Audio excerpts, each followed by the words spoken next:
Olá, meus alunos, como vocês estão? Bom dia a todos.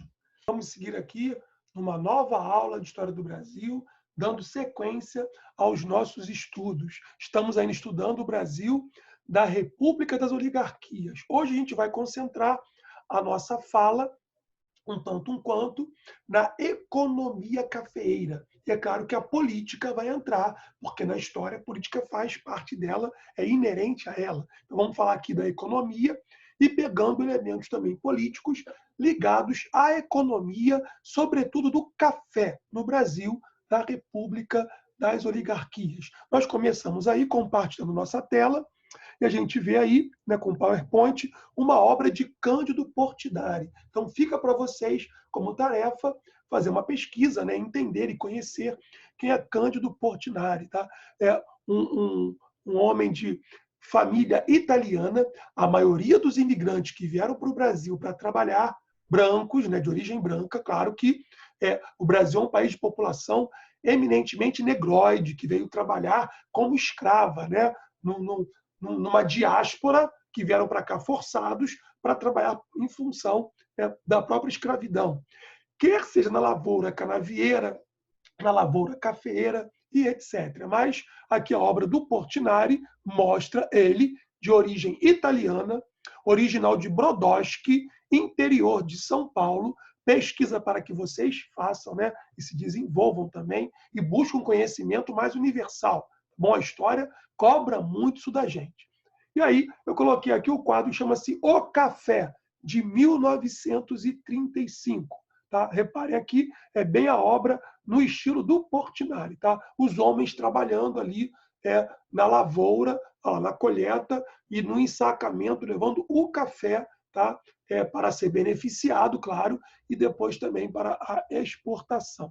Eu também compartilhei com vocês alguns dos presidentes da República do Brasil. Aqui a gente vê, no início, né, o Marechal Deodoro da Fonseca e o Marechal Floriano Peixoto, que são da República, né, da Espada, são os militares, que nós já estudamos, então não serão nossos objetos de estudo hoje. E aí já vemos depois o Prudente de Moraes, o paulista, né, dá nome a uma cidade do interior de São Paulo, próximo ali ao Mato Grosso já do Sul, Campos Salles, esse aqui, que a gente também vai ver alguma coisa, e depois Rodrigues Alves, que nós já vimos aqui, foi aquele que era o presidente na época da revolta da Chibata, e aí vai seguindo, né? Afonso Pena, Nilo Peçanha, Marechal Hermes da Fonseca, tá bom? Outro militar, que era sobrinho do Marechal Floriano Peixoto, e aí vai até o último dos presidentes civis, o Washington Luiz, que a gente vai dar uma atenção aqui especial, que vai ser deposto pela Revolução de 1930. Mas teremos tempo aqui de estudar esses presidentes. Entendendo, é claro, que não estamos aqui para estudar a história dos grandes homens, dos presidentes da República. Nos interessam também os homens simples, como quer a escola dos análises, a história mais integral. Tudo é história. Vamos seguir aqui. Bom, a República oligárquica, já vimos isso, oligo poucos, arquia governo, governo de poucos, representou o controle do aparelho de Estado pela oligarquia rural. Então, eram os fazendeiros que tinham proeminência e dominavam a política e a economia do Brasil na época. Principalmente, não só, mas principalmente, os cafeicultores do sudeste do Brasil. São Paulo, economia, era o maior produtor de café do país.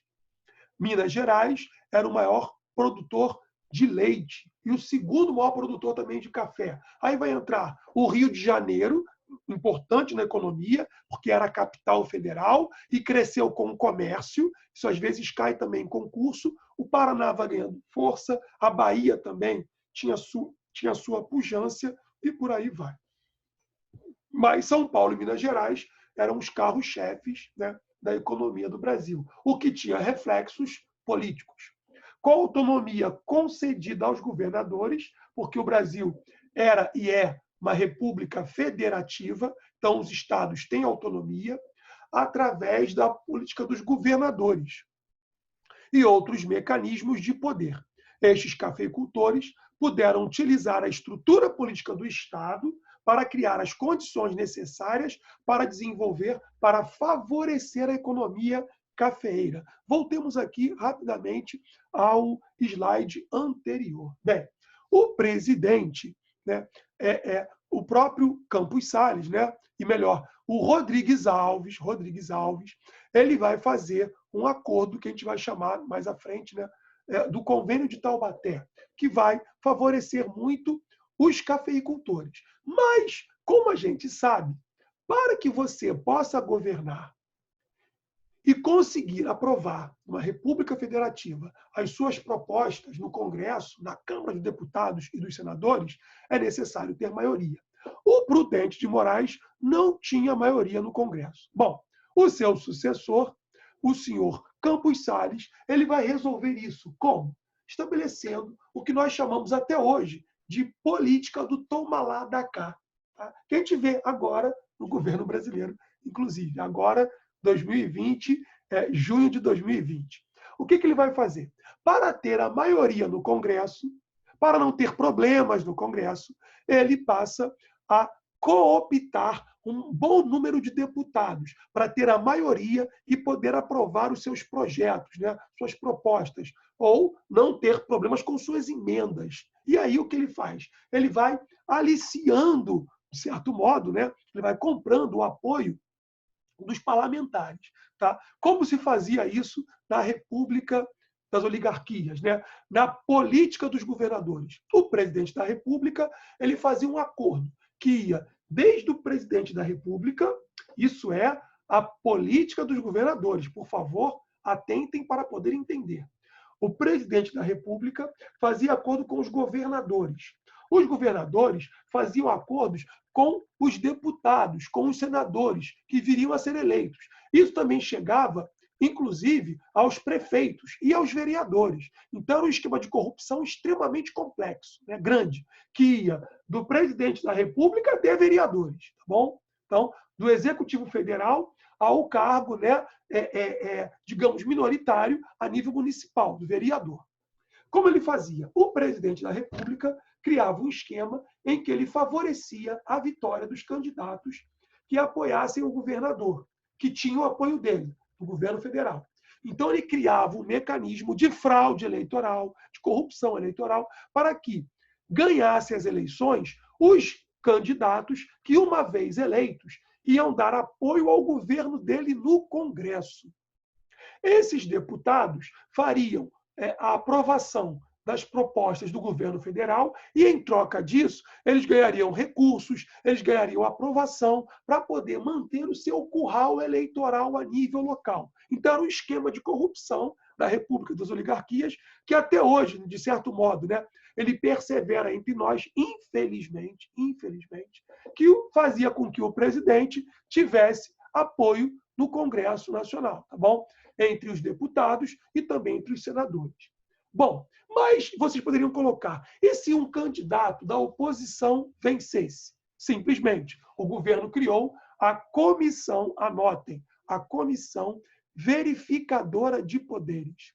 Essa comissão verificadora de poderes era composta por membros do Congresso que iam às localidades e viam se o candidato que ganhou a eleição estava de acordo com o governo ou não. Se ele fosse de acordo com o governo, ele era diplomado, ou seja, a sua vitória era acatada.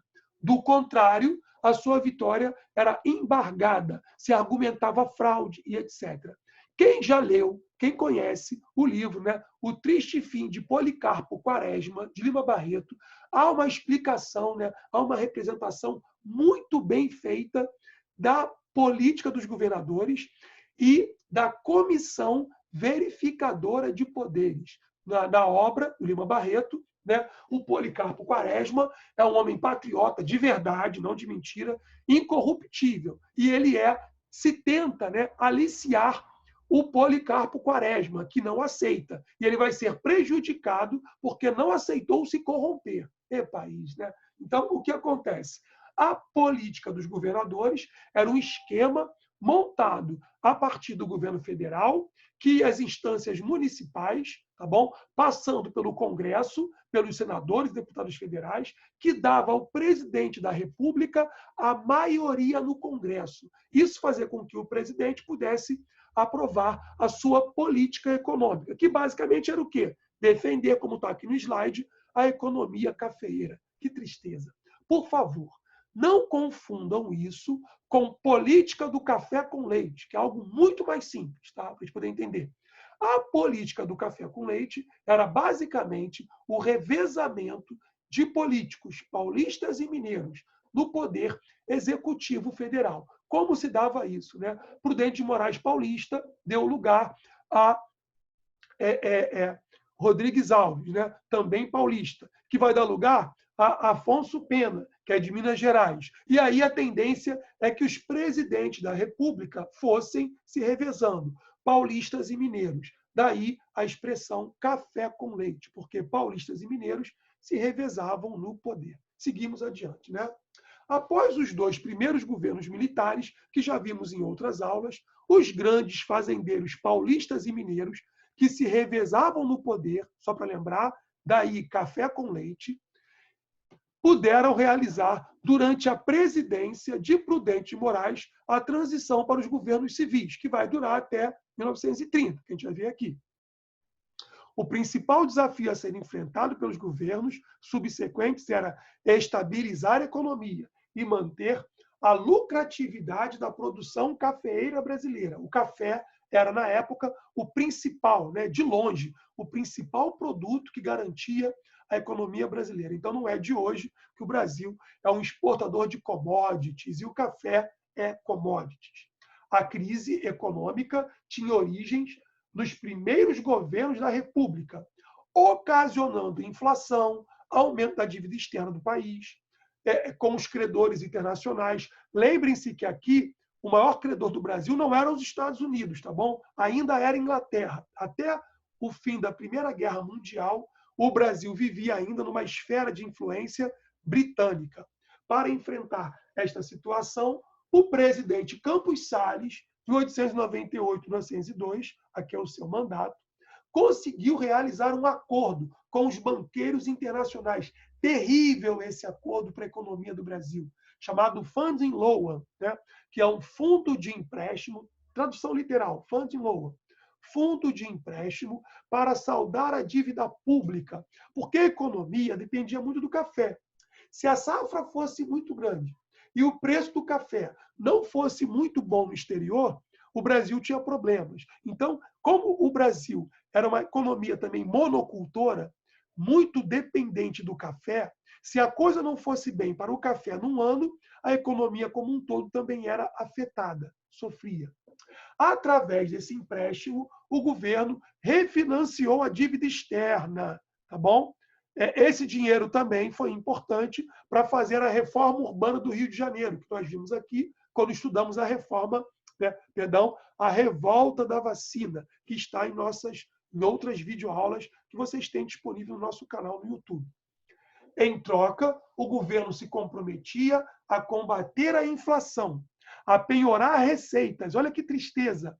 A receita da alfândega do Rio de Janeiro e da Estrada de Ferro Central do Brasil, e o abastecimento de água da cidade foi dado para os ingleses como garantia de pagamento da dívida. Olha que prejuízo que nós tivemos nesse acordo aí, tá?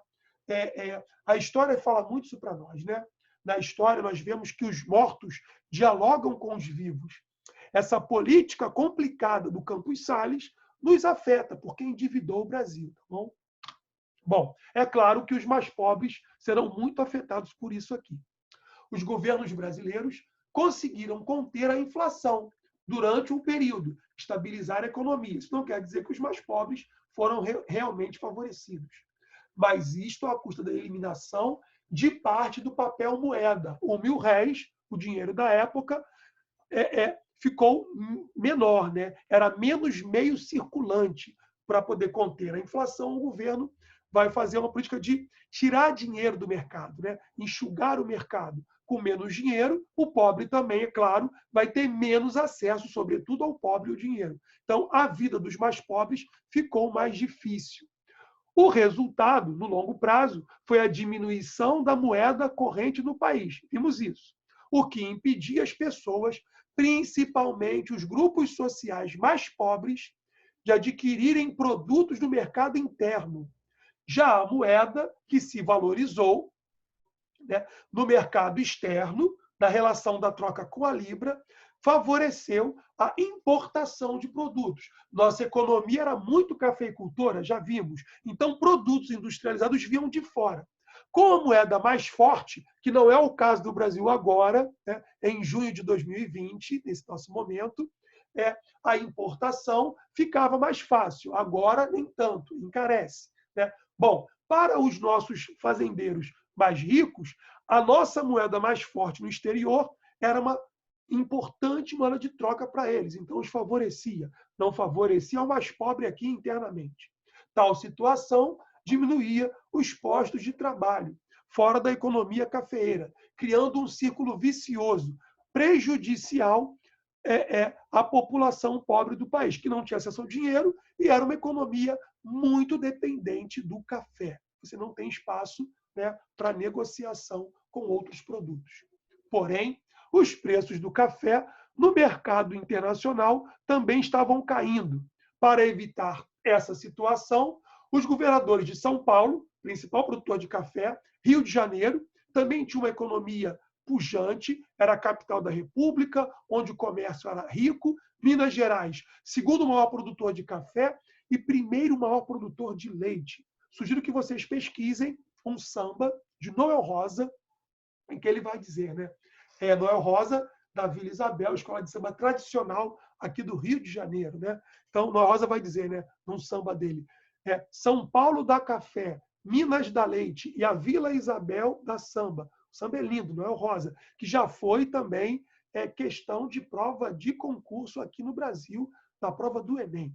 Os estados produtores de café reuniram-se numa cidade paulista, em Taubaté, caminho do Rio para São Paulo, né? São Paulo para o Rio de Janeiro, em 1906. E encontraram uma solução muito interessante e boa para os grandes cafeicultores. Decidiram que os 3 estados passariam a comprar a totalidade da produção cafeeira, a nossa economia, né? Feita para as elites. E hoje não é tão diferente, meus amados. O Brasil, o governo, compraria o café excedente, né, que fosse produzido pelos nossos cafeicultores, obviamente.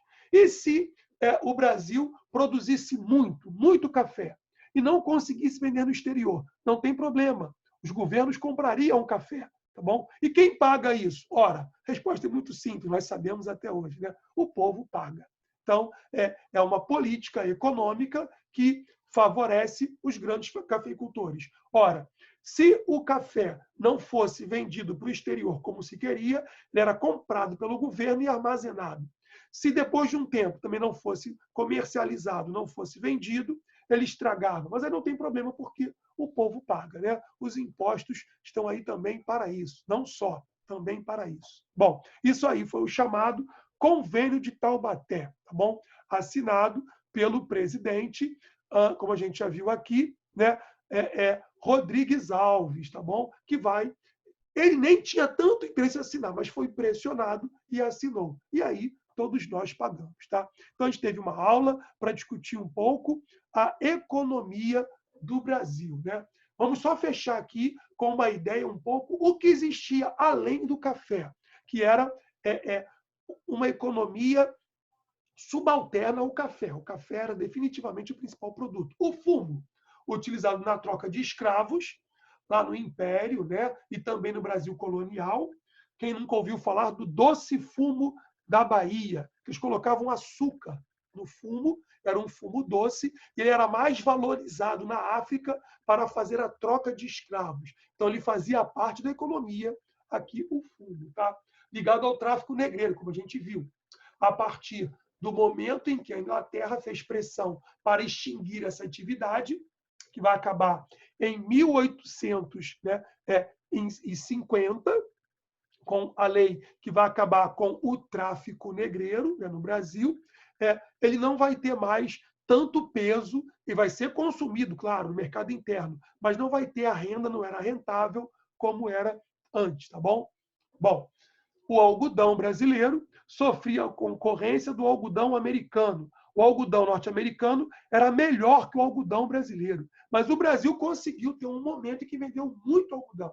Foi durante a Guerra Civil Norte-Americana, né? De 1861 a 1865. Nesse momento, sim, o Brasil conseguiu vender algodão. O algodão era importante na época da escravidão, sobretudo, para produzir a roupa dos escravos. Tá? Os escravos brasileiros ganhavam pão, pano e pancada, 3 P's. Que tristeza, né? E o algodão era esse algodão grosso que se usava, fabricado no Brasil, para poder vestir a escravaria. E também depois os operários, né, pobres do Brasil. Por que não?